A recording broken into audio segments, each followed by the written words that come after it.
మీరందరినీ నిన్న మొన్న చూస్తున్నాం. కొంతమంది మాటలు బీఆర్ఎస్ వాళ్ళు అంటున్నారు, అయ్యో ఇంత అన్యాయం ఉంటుందా, మేమేం ఇంటలేదు ఈ ప్రభుత్వం అని.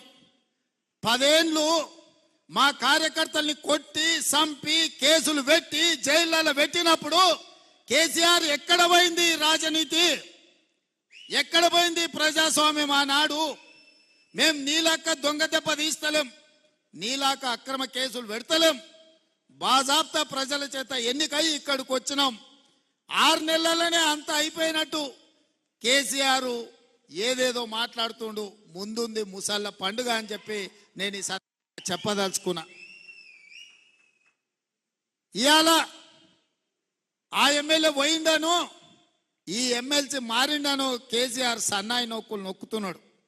మరి ఇన్నాళ్ళు ఎక్కడ పోయినావు నాయన? మా ఎమ్మెల్యేలను గుంజుకున్నప్పుడు మా కార్యకర్తలు కష్టపడి గెలిపించి అసెంబ్లీకి పంపిస్తే అక్కడి నుంచి అక్కడనే గద్దలాక దండకపోయినప్పుడు ఈ దుఃఖం కనిపించలేదా?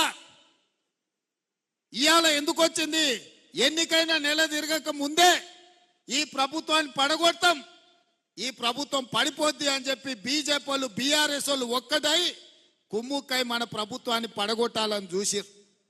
ఈ ప్రభుత్వం ఉండనే ఉండదు, 3 నెలలు కూడా ఉండనీయమని చెప్పి బీజేపీ వాళ్ళు బీఆర్ఎస్ వాళ్ళు మాట్లాడలేదా? ఇవాళ అక్కడి నుంచి ఈ భూమి మీద బీఆర్ఎస్ఏ ఉండదు, పాతాళానికి పోయిందనే పరిస్థితి వచ్చింది. కాంగ్రెస్ పార్టీ కార్యకర్తలతో పెట్టుకుంటే నీ పార్టీకి పుట్టగతులు ఉండవని నేను ఆయల్లో చెప్పిన. మా కార్యకర్తలు ఉసురు తలిగింది కేసీఆర్ నీకు, వాళ్ళ ఉసురు తలిగి దుమ్ము కొట్టుకపోతావు. నీకు ఇంకా రాజకీయంగా మనుగడ లేదు.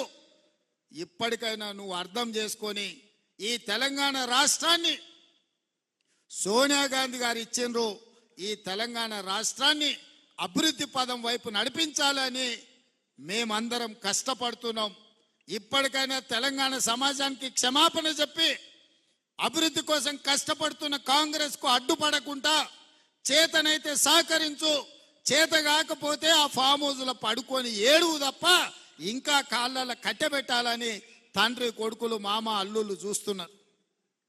పాతకాలం లాగా లేరు మా కార్యకర్తలు. ఎవడైనా ఈ ప్రభుత్వానికి కాళ్ళలో కట్టెబెట్టాలని చూస్తే ఈపులు ఇమానమూతం అవుతాయని చెప్పి నేను ఈ సందర్భంగా చెప్పదలుచుకున్నా.